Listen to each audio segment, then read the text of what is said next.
Assalamualaikum warahmatullahi wabarakatuh. Selamat malam pemirsa TVRI Sulawesi Tengah.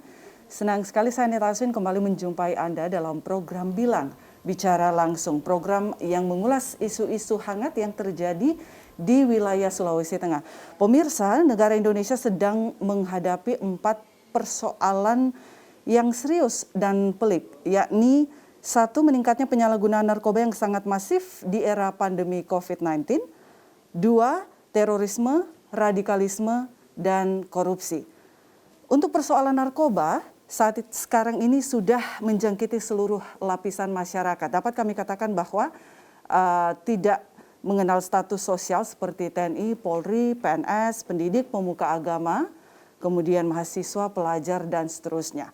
Yang perlu kita ketahui bahwa kami informasikan pemirsa bahwa berbagai jenis narkoba, misalnya saja sabu-sabu, kemudian tembakau gorila, ganja, ekstasi, putau, selalu hadir setiap hari. Transaksinya selalu ada setiap hari. Ini informasi yang kami dapatkan. Dan pertanyaannya kemudian, mengapa masuknya narkoba ke Indonesia bisa kita katakan begitu mudah? Ini pertanyaan yang terus berulang kalau kita membahas soalan narkoba. Pemirsa, bagaimana upaya pemerintah dalam pemberantasan dan penanganan kasus narkoba, khususnya BNN sebagai leading sector? Kita akan membahas hal ini dalam topik yang akan kita angkat, yakni perang melawan narkoba atau War on Drugs menuju Indonesia bersih narkoba yang disingkat Bersinar. Dan pada malam hari ini sudah hadir di Studio 1 TVRI Sulawesi Tengah narasumber yang akan berbagi bersama kita. Yang pertama adalah Kepala BNNP Sulawesi Tengah, Bapak Brigadir Jenderal Polisi Monang Situmorang SH MSI. Selamat malam, Selamat Bapak. malam. Terima kasih sudah hadir, Bapak. Terima kasih. Dan yang kedua juga hadir di studio seorang penyuluh narkoba, ada Mas Iputu Ardikayana MPSI, psikolog. Mas Ardi, terima kasih juga sudah hadir malam hari ini. Dan bergabung bersama kita pemirsa live secara Zoom, seorang psikolog, Mbak Novianti, SPSI, MPSI, psikolog. Selamat malam Mbak Novi. Malam, Mbak.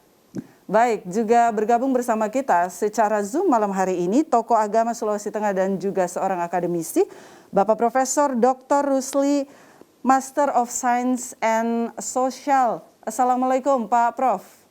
Waalaikumsalam warahmatullahi.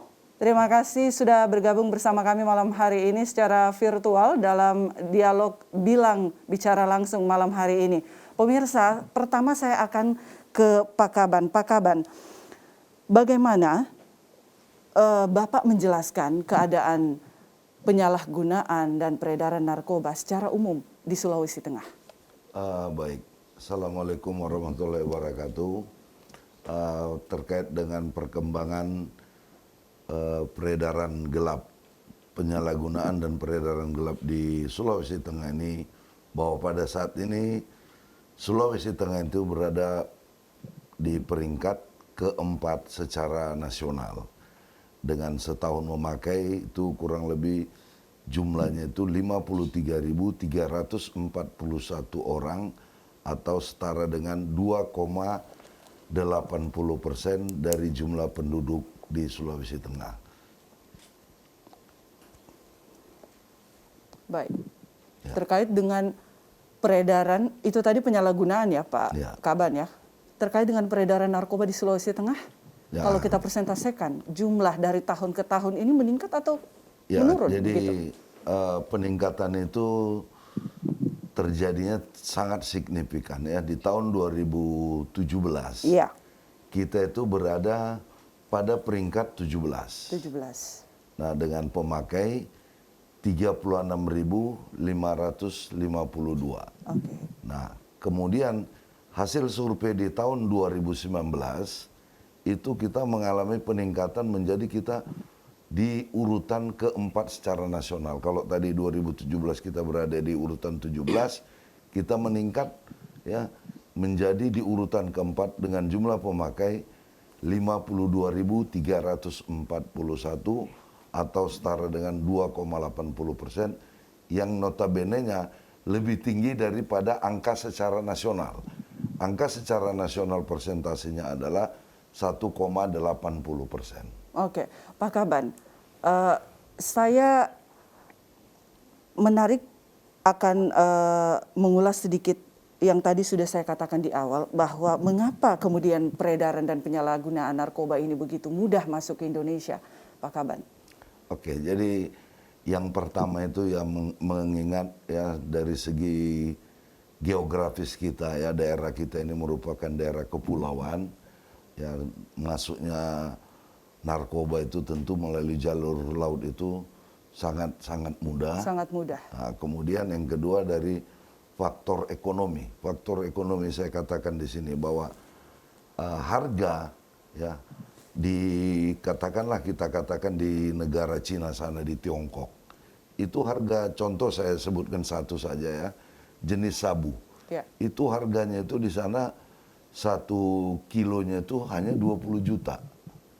Sesampainya kita di Sulawesi Tengah ini, itu harganya sampai 1,5 miliar. Sehingga orang mungkin sangat tertarik melihat keuntungan daripada ini.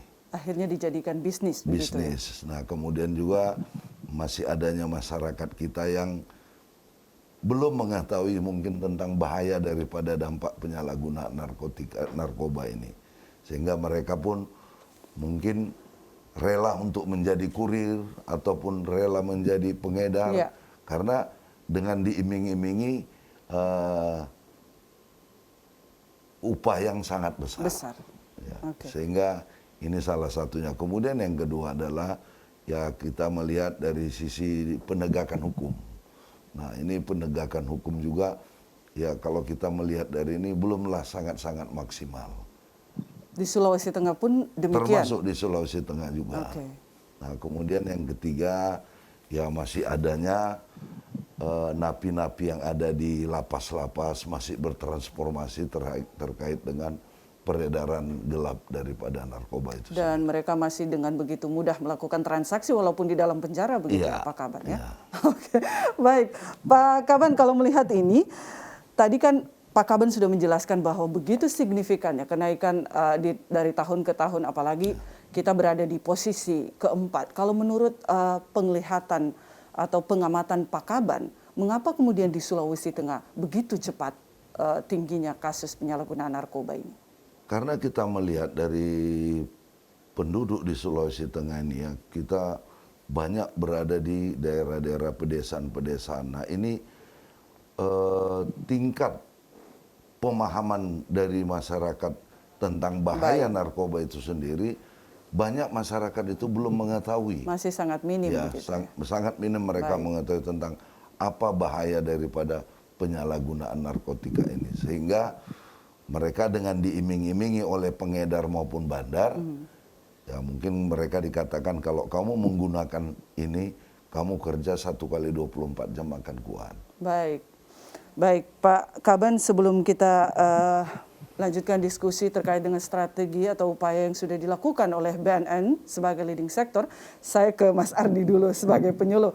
Mas Ardi, apa yang sering ditemukan ya sebagai penyuluh Mas Ardi di lapangan kasus penyalahgunaan dan peredaran narkoba ini?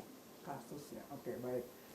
Sekaitan dengan itu, kalau di Sulawesi Tengah ini memang paling banyak itu kasusnya memang masih serupa dengan penyalahgunaan jenis sabu memang. Baik. Itu paling banyak karena memang itu yang paling banyak terungkap meskipun memang secara ketika misalnya dilakukan proses rehabilitasi kemudian diketahui bahwa itu belum tentu menjadi drug choice-nya. Jadi maksudnya tidak menjadi pilihan utama mereka. Tetapi karena ketersediaan itu di Sulawesi Tengah, jadi memang penyalahgunaan sabu itu menjadi dominan bagi semua kalangan umur. Nah, kecuali memang buat anak-anak SD, SMP, itu beberapa kali saya diskusi dengan guru, dengan kalau lagi penyuluhan dengan guru-guru atau lagi melatih guru-guru, itu biasanya kita bertemu bahwa karena anak SD belum punya kematangan emosi soalnya kematangan finansial gitu kan, akhirnya cara mereka untuk menggunakan narkotika bukan menggunakan sabu tapi menggunakan jenis lainnya kayak lem. Atau obat-obatan yang bisa diminum sejenis dextro kayak gitu. Iya. Oke, kalau melihat secara umum begitu, Mas Ardi selaku penyuluh di Sulawesi Tengah, yang terjadi di Sulawesi Tengah itu sebenarnya faktor yang mempengaruhi sampai kemudian generasi muda kita ya, baik mungkin juga bisa kita bilang sampai di umur 60-an mungkin ada yang masih menggunakan barang haram ini ya. Apa yang kemudian Mas Ardi lihat dari sini? Ya, sama seperti tadi yang Bapak Kaban sudah sampaikan mengenai informasi soal pengetahuan tentang itu narkoba itu sendiri. Tapi juga nanti mungkin kita bisa diskusikan bareng Mbak Novi secara psikologis. Karena kebetulan saya juga psikolog gitu kan. Jadi memang sebenarnya dalam dunia kesehatan itu ada satu benang merah yang sebenarnya nyambung. Jadi waktu survei tahun 2018 kan sebelumnya 2019 terus kemudian sebelumnya itu sebenarnya pada saat kita posisi 17 itu memang angka gangguan kesehatan jiwa kita itu sudah juara 1. Nah, itu waktu itu prevalensinya sekitar 10% kayak gitu. Artinya 10% dari penduduk yang produktif itu mengalami gangguan persoalan kesehatan jiwa. Nah, kemudian tahun 2018 naik jadi juara 1 lagi, kita sampai 20,3%. Artinya kalau perbandingannya 1:4, setiap 4 orang ada 1 yang mengalami masalah emosi. Gangguan jiwa, masalah jiwa. Emosi, kesehatan jiwa, kesejahteraan jiwa. Nah, kayak gitu. Nah, berarti 1 ini karena pengobatan di Sulawesi Tengah itu masih sangat minim, nah sumbangsi dia terhadap penyalahgunaan narkoba menjadi sangat tinggi. Sangat besar. Betul. Makanya waktu diketahui oleh Kemenkes bahwa Sulawesi Tengah ini juara 1 nih gangguan emosionalnya, ya nggak kaget kalau narkobanya menjadi juara 1. Karena tinggi begitu karena kan begitu gangguan mentalnya terganggu, maka rekreasionalnya untuk menyelesaikan persoalan itu tadi, ditambah pengetahuan yang tadi Pak Kaban sampaikan kurang gitu kan, ya sudah mereka nggak punya cara untuk bagaimana caranya saya mengatasi persoalan ini selain menggunakan narkotika. Nah, itu sering saya temukan di kalangan remaja. Jadi biasanya kalau saya menyuluh ke remaja, kebetulan juga saya biasanya menyuluh ke remaja lebih sering kayak gitu, pasti persoalan mereka adalah krisis identitas, broken home, kemudian atau kalau nggak pun broken home terlalu kaya sampai saya missing hidup kayak gitu. Nah, udah itu sering banget itu saya temui. Dan di umur mereka memang kita tahu mereka masih terus mencari jati diri begitu. Itu juga berpengaruh sangat besar terhadap kesehatan atau kesejahteraan jiwa yang Mas Ardi sampaikan tadi ya. Oke, baik, menarik Mas Ardi. Nanti kita Oke, kita akan ke Mbak Novi. Mbak Novi. Oke, Mbak Novi masih terus kita berupaya untuk menyambungkan dengan Mbak Novi. Saya ke Prof. Rusdi. Iya, Pak Prof. Iya. Kalau melihat fenomena yang terjadi di Sulawesi Tengah, tadi juga Pak Prof, saya yakin sudah menyimak apa yang disampaikan oleh Pak Kaban terkait dengan bagaimana signifikannya peningkatan kasus penyalahgunaan dan peredaran narkotika di Sulawesi Tengah. Apa yang bisa Anda jelaskan dari fenomena ini, Prof? Nah, yang pertama mungkin ada persoalan dalam masyarakat kita terkait dengan persoalan spiritualitas. Karena seperti yang kita pahami bahwa semakin menurunnya spiritualitas terkait dengan keagamaan tentu akan memberikan pengaruh terhadap perilaku. Apalagi ditunjang dengan kondisi kita saat ini di mana pengawasan orang tua terhadap generasi-generasi muda itu sangat rendah. Oleh karena itu maka Islam sebagai sebuah agama itu sudah memberikan sejenis panduan dari awal bahwa ada 3 aspek yang perlu diperhatikan pada saat ketika kita melihat fenomena yang terjadi dalam masyarakat. Islam sebagaimana kita ketahui itu adalah agama yang berpijak pada kemaslahatan, kemanfaatan. Segala sesuatu yang memberikan bahaya itu harus ditolak. Dan segala sesuatu yang memfasilitasi untuk menghilangkan bahaya harus dibuka sebesar mungkin. Nah, ada beberapa tahapan yang harus dilakukan dan ini mungkin sejalan dengan apa yang dilakukan oleh BNN. Yang pertama adalah ada tindakan yang disebut dengan preventif. Kita dalam agama kita ada pencegahan lebih baik daripada mengobati. Artinya apa? Kosnya lebih kecil. Oleh karena itu maka fokusnya harus ke sana. Apa yang dilakukan? Agama Islam itu sudah memberikan arahan. Yang pertama, sosialisasi harus terus-menerus. Seperti yang dikatakan Pak Putu tadi, itu harus melakukan sosialisasi yang dalam bahasa keagamaan Islam disebut dengan dakwah. Dakwah ini kita tidak hanya terkait dengan persoalan ibadah, tapi juga persoalan-persoalan kemasyarakatan seperti yang dihadapi generasi muda kita. Tidak hanya persoalan narkoba, tapi juga persoalan radikalisme agama dan lain sebagainya. Yang ini marak saat ini. Oleh karena itu maka orientasi pengajian-pengajian seharusnya mulai diarahkan lebih kepada itu. Termasuk juga ada sejenis modul yang dimasukkan di dalam sekolah-sekolah negeri atau sekolah agama yang di dalamnya adalah terkait dengan persoalan bahaya narkoba. Nah, kalau seandainya tahapan ini ternyata jebol juga, maka masuk pada yang disebut dengan tindakan kuratif. Tindakan kuratif ini jelas bahwa kita kalau bagi pengguna itu jelas harus rehabilitasi, tidak boleh diberikan hukuman. Ini kan berbeda. Yang terjadi dalam masyarakat kita seringkali pengguna jadi pelaku, sehingga dia diberikan sanksi. Padahal di dalam agama kita itu perlu diberikan rehabilitasi karena mereka adalah korban. Baik. Yang perlu diberikan tindakan represif itu dalam bahasa pidana Islam adalah pengedar itu. Karena mereka inilah yang bahasa kita berorientasi untuk menghancurkan generasi muda kita. Kalau kita lihat dari aspek fakta yang terjadi dalam masyarakat dan berbagai penelitian, itu kan bahayanya luar biasa besar itu. Sementara yang disasar ini adalah generasi muda. Generasi muda kita tahu mereka adalah pemegang estafet kemajuan peradaban bangsa kita. Nah, kalau seandainya cara pikir mereka, mentalitas mereka dihancurkan melalui narkoba, apa yang diharapkan oleh bangsa kita? Maka tindakan 3 aspek yang diajarkan agama Islam itu seharusnya digerakkan kembali, yaitu yang paling penting itu adalah melakukan sosialisasi melalui bukan cuma sekedar di sekolah-sekolah, tapi juga masyarakat, karena akar rumput ini yang paling banyak disasar oleh narkoba, terutama seperti yang dikatakan oleh Pak Monang tadi, bahwa masyarakat ini yang paling rentan.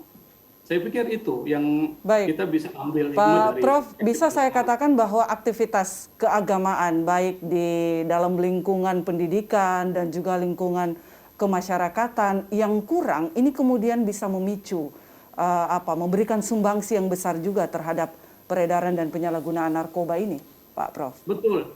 Kalau saya melihat yang terjadi dalam masyarakat kita, dimensi atau aspek yang terkait dengan persoalan narkoba ini kurang banyak diperhatikan oleh masyarakat Islam kita.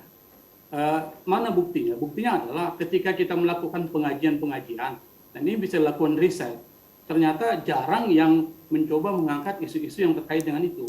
Lebih banyak misalnya mengangkat persoalan ibadah, persoalan yang lain, tetapi kita bisa mengatakan 0% kalau ada yang memang mencoba mengangkat isu-isu strategis terkait dengan persoalan narkoba. Nah, itu kita bisa lakukan penelitian lah. Kita lihat pengajian-pengajian, majlis-majlis taklim hampir sebagian besar tidak menyentuh persoalan itu. Oleh karena itu maka perlu ada kerjasama yang sangat intensif antara pemerintah daerah, tentu mereka yang merupakan sponsor, sehingga gerakan-gerakan keagamaan yang mengakar rumput, terutama di majlis-majlis taklim, di masjid-masjid, musola-musola, itu diorientasikan bagaimana ada satu kajian yang bersifat rutin diajarkan kepada masyarakat terkait dengan bahaya dari narkoba, baik dari perspektif psikologis, kesehatan, lain sebagainya, dan tentu dalam perspektif Islam. Saya pikir ini perlu ada orientasi kembali terkait dengan melakukan gerakan sosialisasi keagamaan terkait dengan narkoba ini. Baik, Pak Prof, kita lanjutkan usai jeda perbincangan kita, Pak Kaban dan Mas Ardi ya. Kita akan lanjutkan diskusi kita, dialog kita pada malam hari ini. Namun terlebih dahulu kita ikuti jeda untuk azan maghrib wilayah Kota Palu dan sekitarnya. Kami segera.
Baik,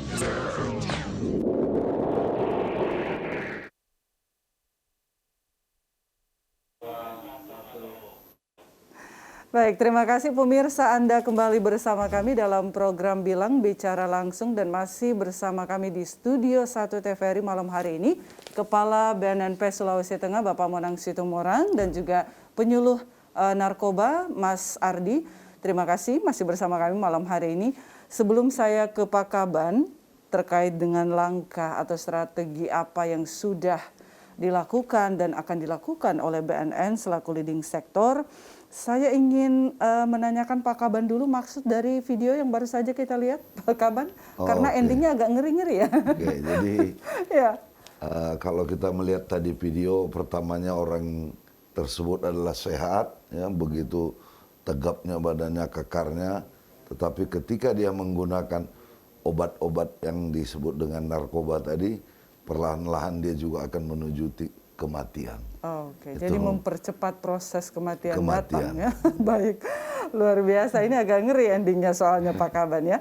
Baik, Pak Kaban, ini kalau kita lihat, tadi sudah Pak Kaban jelaskan bagaimana kemudian drastisnya peningkatan penyalahgunaan dan peredaran narkoba di Sulawesi Tengah.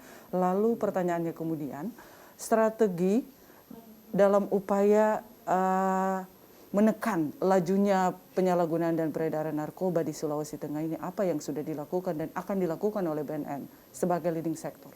Oke, baik, terima kasih. Jadi kita ada mengenal di dalam strategi penanganan masalah P4GN ini pencegahan, pemberantasan, penyalahgunaan dan peredaran gelap narkoba ini. Yang pertama itu kita lakukan ini adalah yang disebut dengan demand reduction, Ya. kemudian dengan supply reduction. Nah, demand reduction ini adalah penurunan permintaan. Baik. Nah, kemudian supply reduction ini adalah penurunan pasokan. Nah, dari kedua ini kita lakukan ada 3 strategi. Yang pertama itu pencegahan, yang kemudian rehabilitasi, yang ketiga itu adalah pemberantasan. Baik. Nah, pencegahan ini tadi apa yang sudah disampaikan oleh Prof. Rusli tadi itu, ya, pencegahan ini adalah satu strategi yang sangat-sangat baik. Ya. Nah, kalau kita semua seluruh masyarakat khususnya Sulawesi Tengah ini sepakat, ya, untuk bisa mensosialisasikan tentang bahaya narkoba ini, maka masyarakat itu pun akan mengetahui tentang bahayanya, dan tentu masyarakat yang belum menggunakan, belum menyalahgunakan, dia tidak akan tertarik dengan narkoba. Nah, bagi yang belum, nah ini bagi yang sudah terlanjur menggunakan, ini yang harus kita segera rehabilitasi kepada mereka.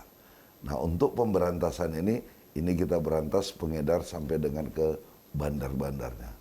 Nah, ini salah satu strategi daripada BNN. Kemudian, nah ini dalam rangka pencegahan inilah kita program dari BNN ini, yaitu membentuk desa bersinar. Ya. Nah, kita berharap kepada masyarakat yang ada di pedesaan ini secara aktif untuk ikut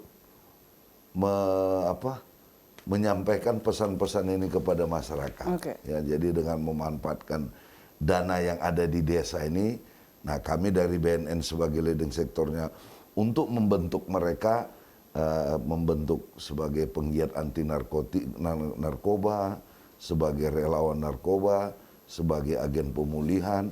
Nah, dengan harapan nanti setelah kita latih mereka, mereka inilah yang bekerja untuk ke desa-desanya menyampaikan tentang bahaya daripada penyalahgunaan narkoba itu sendiri. Oke.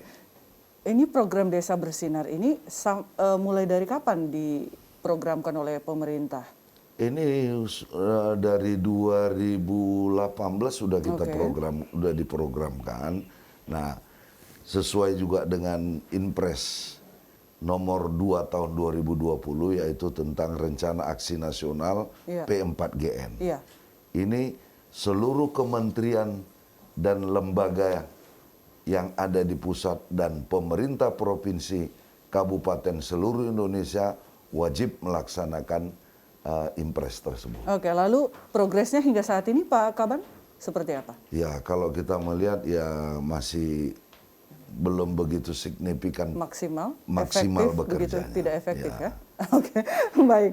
Saya ke Mas Ardi lagi. Mas Ardi, kalau kita melihat kasus narkoba yang ada di Sulawesi Tengah, kalangan mana yang kemudian sangat rentan terkait dengan penyalahgunaan narkoba ini?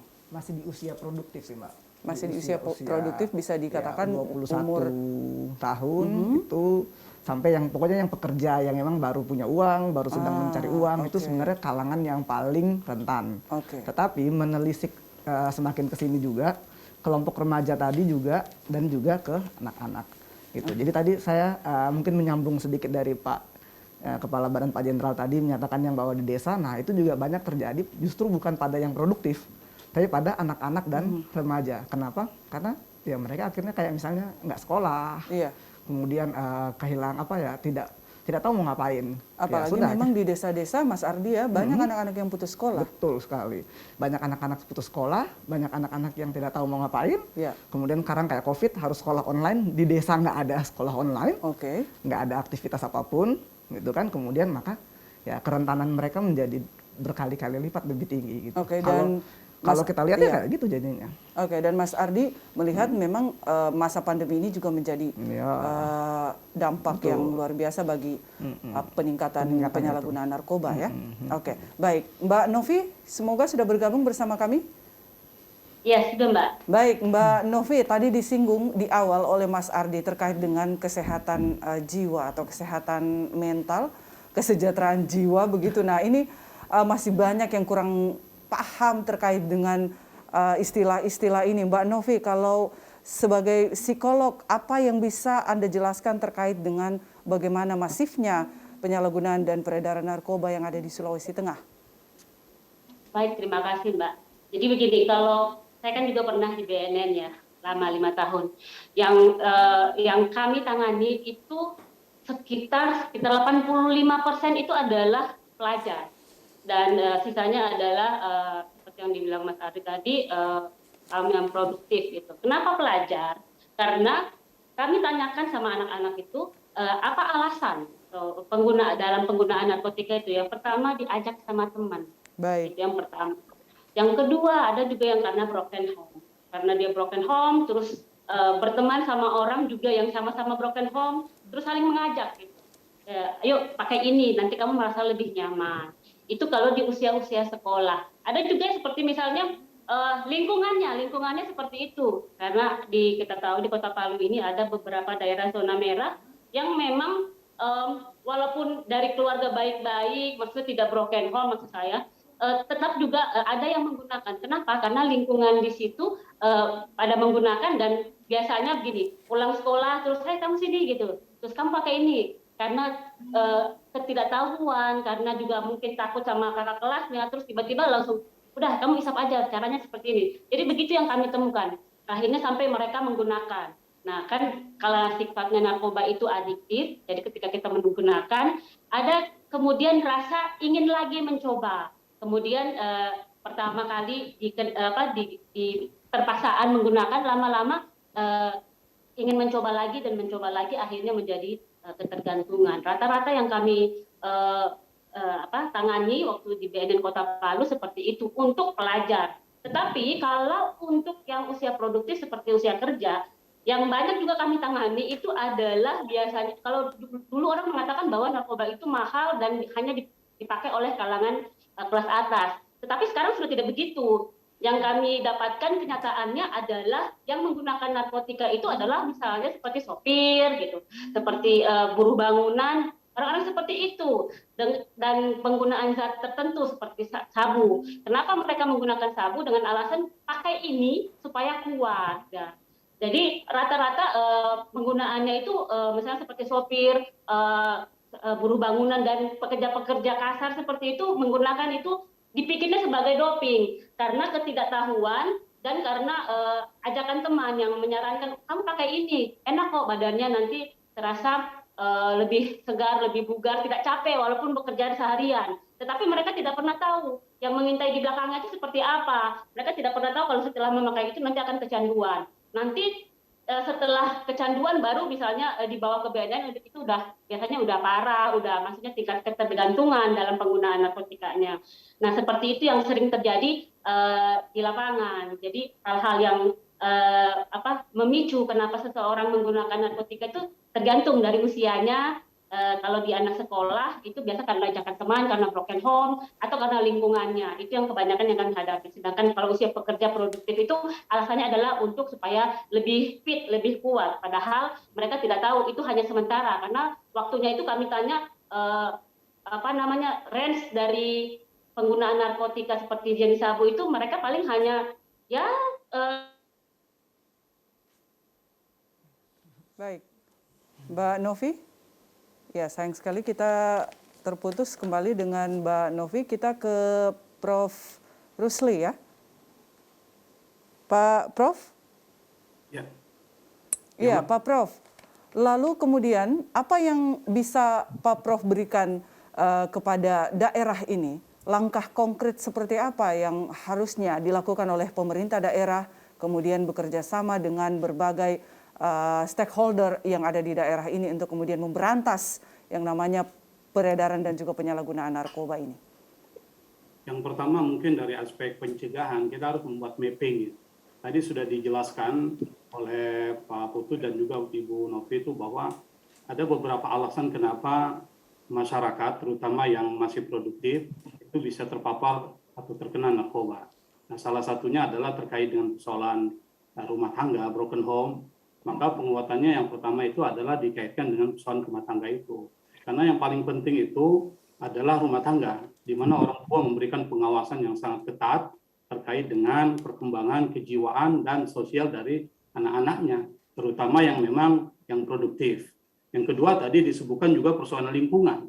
Nah, lingkungan ini kan kita tahu kita tidak bisa mengontrol secara lebih masif. Oleh karena itu maka pihak-pihak terkaitlah yang kemudian turut serta, misalnya kalau di sekolah ya tentu komunitas sekolah harus melakukan pengawasan yang sangat ketat. Dan yang saya pikir yang paling penting adalah berdasarkan bukti-bukti yang bisa kita di lapangan itu pelibatan masyarakat yang produktif dalam kegiatan bermanfaat. Jadi mereka tidak lagi bahasanya menganggur sehingga kemudian mudah terkena narkoba, apalagi lingkungan ini kan seperti yang dikatakan tadi memberikan pengaruh yang sangat signifikan. Maka pelibatan aktif masyarakat dalam kegiatan-kegiatan sosial, kegiatan-kegiatan lain yang bermanfaat itu sangat penting. Itu disinilah perlu adanya koordinasi. Selama ini saya lihat koordinasi kurang. Nah, saya malah mengusulkan nanti kepada pihak BNN yang memang menjadi yang punya otoritas dalam penanganan narkoba itu melakukan koordinasi terhadap organisasi-organisasi keagamaan, misalnya seperti Nahdlatul Ulama dalam konteks Sulawesi Tengah, Muhammadiyah dan juga Al-Khairat, karena mereka mempunyai masa yang sangat kuat. Nah, dari sanalah kemudian dibuat satu program, kira-kira program apa yang bisa dilaksanakan yang mereka ini sebagai pelakunya yang melakukan sosialisasi kepada masyarakat, organisasi-organisasi ini. Nanti akan muncul program-program lain yang saya pikir nanti lebih efektif karena memang basis masanya lebih kuat. Nah, yang kedua adalah kepedulian dari pemerintah daerah. Baik. Kemudian pemerintah daerah misalnya membuka ruang-ruang di mana bisa dilibatkan secara aktif masyarakat yang produktif, anak-anak muda yang memang sangat rentan ya terkait terpapar dari narkoba. Itu perlu ada keterlibatan aktif pemerintah daerah untuk membuka ruang-ruang itu supaya mereka terlibat secara aktif dalam kegiatan-kegiatan yang bermanfaat. Jadi kalau dari aspek keagamaan memang yang lebih diperkuat itu adalah aspek spiritualitasnya. Yang kedua pada aspek karakter, pembentukan karakter. Yang ini tidak akan mungkin bisa terlaksana dengan baik kalau tidak ada dukungan dari berbagai sektor, berbagai stakeholder. Saya pikir itu, Mbak. Jadi kalau Pak Prof. Rusli melihat kenyataan yang ada begitu di daerah Sulawesi Tengah ini, bisa dibilang pemerintah daerah belum memprioritaskan upaya-upaya pemberantasan peredaran narkoba dan penyalahgunaan narkoba ini, Pak Prof. Kalau dari aspek akar rumput belum terlihat secara signifikan. Baik. Mungkin programnya ada. Baik. Tapi kalau kita ini kan sebagai orang yang berada dalam masyarakat. Baik. Saya sebagai seorang mubalik, mengajar juga di masyarakat, dan juga sebagai akademisi di kampus-kampus. Dan jarang itu saya lihat keterlibatan aktif ya pemerintah daerah dan lain sebagainya untuk bisa melakukan sosialisasi pada masyarakat akar rumput. Baik. Dan jarang juga saya lihat ada keterlibatan koordinasi dengan organisasi-organisasi seperti yang saya katakan tadi yang ada di Sulawesi Tengah kan banyak itu. Ada Nahdlatul Ulama, ada Muhammadiyah, ada organisasi Akhirat, Darul Da'wah Wal-Irsyad dan lain sebagainya, dan juga Baik. organisasi keagamaan lain. Itu perlu ada kerjasama yang sangat intensif. Baik, terima kasih Pak Prof. Saya kembali ke Pak Kaban. Pak Kaban tadi sudah jelaskan bahwa masih tidak efektif, kemudian tidak maksimal apa yang sudah diprogramkan oleh BNN selaku leading sektor. Lalu sejauh ini sampai di mana pelaksanaan P4GN di Sulawesi Tengah ini? Baik, jadi mungkin yang disampaikan sama Pak Prof. Rusli tadi, ya kita kerjasama dengan katakanlah tokoh agama, tokoh masyarakat.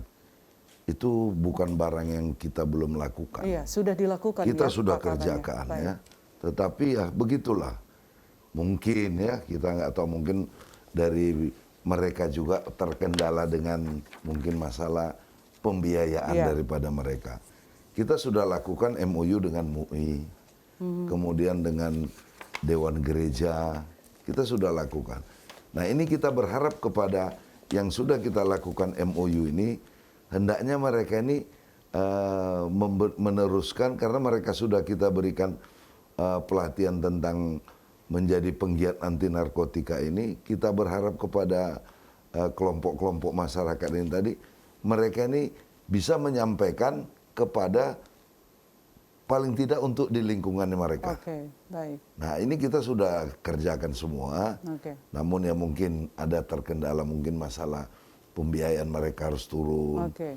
Jadi artinya jangan kita sudah memberikan itu, yang diberikan itu adalah orang yang ke masjid, orang yang ke gereja. Baik. Yang datang ke gereja dan datang ke masjid itu orang baik-baik semua itu. Jadi sejauh ini kendala atau kesulitan yang ditemukan di lapangan dari implementasi P4GN ini apa sebenarnya Pak Kaban?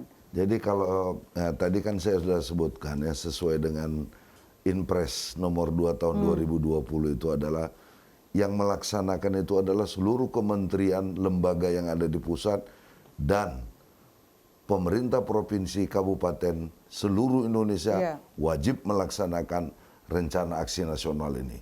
Baik itu menyangkut masalah pencegahannya, yaitu tentang sosialisasi ke masyarakat, kemudian melakukan rehabilitasi kepada masyarakat yang sudah terlanjur sebagai pengguna daripada narkotika. Baik, lalu ke depan apa yang akan dilakukan oleh BNN Sulawesi Tengah selaku leading sektor sebagai upaya pemberantasan peredaran dan penyalahgunaan narkoba ini di Sulawesi Tengah? Tadi Pak Kaban sudah menjelaskan yang itu semua sudah kami lakukan. Ya. Lalu masih ada yang belum efektif dan maksimal begitu Pak Kaban. Lalu apa rencana ke depan yang akan dilakukan? Baik, jadi rencana kami ke depan, kita akan membentuk lagi desa-desa bersinar, kita akan menambah lagi. Nah, kemudian kami juga sangat berharap kepada pemerintah kabupaten kota ini, kiranya mendukung kegiatan pembentukan desa bersinar dengan menyisihkan anggaran desa itu untuk desa bersinar. Ya tentu pemerintah itu memberikan anggaran itu kan adalah untuk kepentingan dan kesejahteraan masyarakat di tempat itu juga. Jadi ini yang belum menjadi prioritas dari desa-desa ini ya, Pak Kaban ya. Kami selaku leading sektor di bidang ini, kami memberikan pelatihan kepada masyarakat-masyarakat yang ada di desa, ya nanti sehingga tokoh penggiat-penggiat inilah yang meneruskan kepada masyarakat sampai ke dusun-dusun itu. Jadi yang terlibat adalah seluruhnya masyarakat. Iya, masyarakat. Nah kemudian bagi yang sudah terlanjur menjadi kecanduan narkotika, ini kita harus rehabilitasi. Nah saya pernah sudah menyarankan kepada Pak Gubernur, ya untuk kita bangun di sini balai rehabilitasi. Karena balai rehabilitasi kita untuk seberapa penting balai rehabilitasi ini menurut Pak Kaban?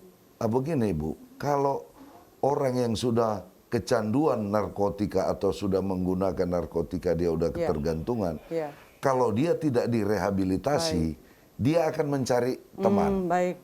Jadi kalau Dia jadi seperti MLM, multi level marketing. Mencari Satu teman-teman membawa lagi, 10, teman. 10 membawa Oke, baik. 100, ya nggak tahu nanti berapa Baik. tahun kemudian bisa-bisa jadi bukan cuma 2,80% nanti angka Sehingga kemudian penggunaan. balai rehabilitasi ini begitu penting. Sangat-sangat penting Oke. rehabilitasi. Baik, Pak Kaban, saya ke Mas Ardi. Mas Ardi, ini kalau kita melihat penanganan para korban narkotika di Sulawesi Tengah sampai sejauh ini bagaimana menurut pengamatan Mas Ardi? Ya, sekaitan dengan penanganan tadi sama yang Iya. seperti Pak Kaban bilang, memang kita sebenarnya sudah memerlukan upaya rehabilitasi yang Baik. terkoordinasi. Iya. Sebenarnya kan dari sejak lama itu sebenarnya sudah ditunjuk rumah sakit utama yang menyelenggarakan itu adalah rumah sakit daerah Madani. Baik. Karena kebetulan narkotika ini kan masuk dalam sektor penanganan pengendalian penyakit masalah kejiwaan kan Oke. kalau di Kemenkes itu. Iya. Makanya dia masuk di kesehatan jiwa dan nafsa. Jadi memang kemudian Madani menjadi leading sektor untuk proses rehabilitasi. Rehabilitasi. Tapi memang kemudian kan ini sampai sekarang belum bertemu titik koordinasinya. Oke, masih belum efektif. Iya, efektif. Sehingga biasanya kalau saya dulu waktu saya masih bertugas di Iya. bagian rehab, itu kerap kali misalnya saya menemukan pasien dia butuh direhab. Kendalanya adalah kami harus rehabnya ke Makassar atau ke Oke. Bogor. Nah, sementara keluarga belum tentu cukup mampu. Baik. Lalu kemudian sempat memang tahun 2019 ya saya lupa Iya.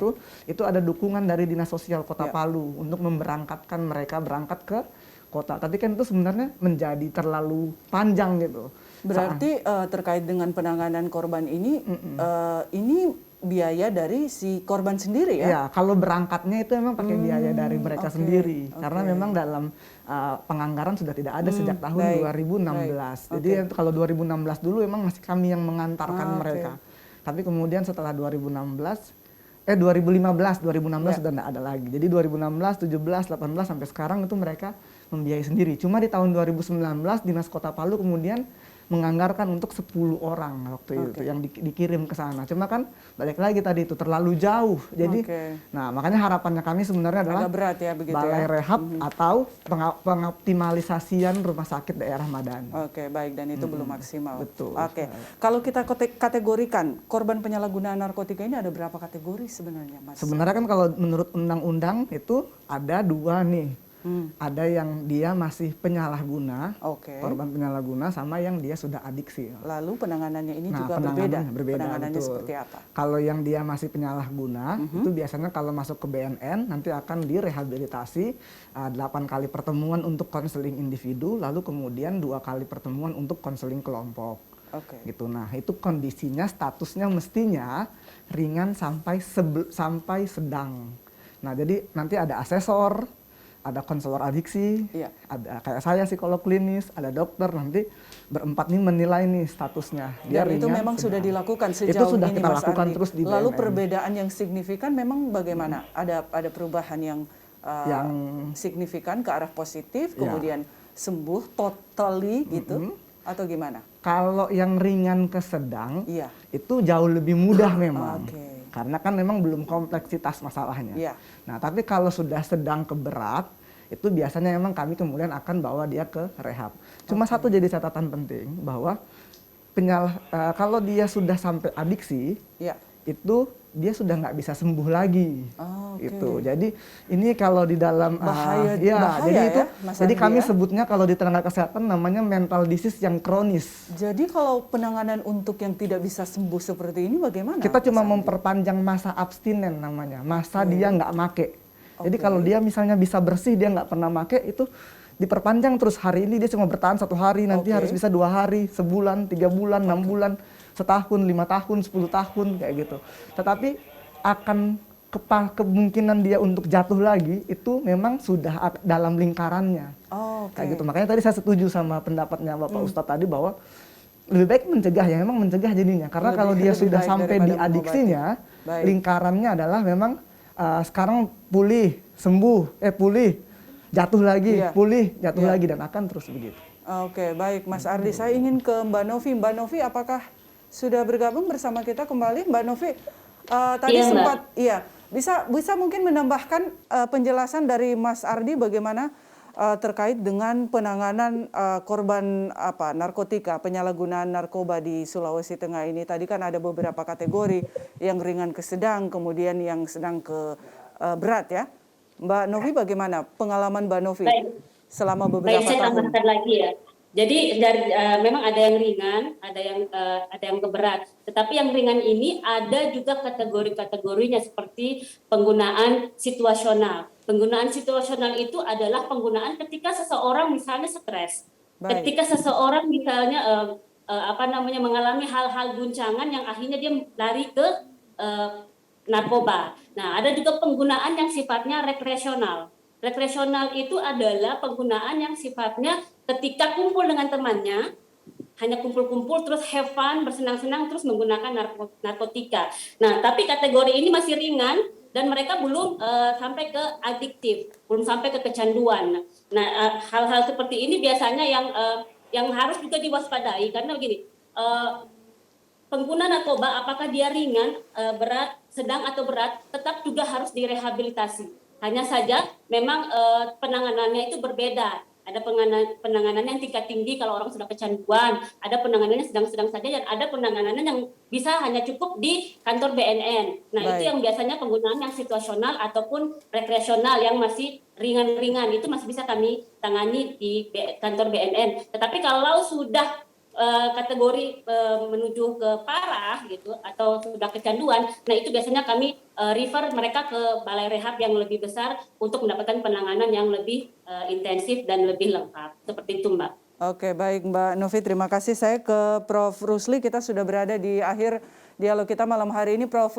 Rusli, apa yang bisa Anda katakan singkat saja Prof. Rusli terkait dengan topik kita malam hari ini? Yang pertama perlu ada keseriusan, Mbak. Ya. Keseriusan itu ada beberapa indikatornya ya. Indikator yang pertama adalah pemerintah daerah harus mempersiapkan anggaran yang besar. Karena ini bahayanya besar kalau seandainya masyarakat terpapar narkoba. Seperti yang dikatakan Pak Munang tadi, itu memang penting. Pemerintah harus serius dalam menangani persoalan seperti itu. Karena pemerintah yang punya uang, maka dia harus memberikan fasilitas. Ya.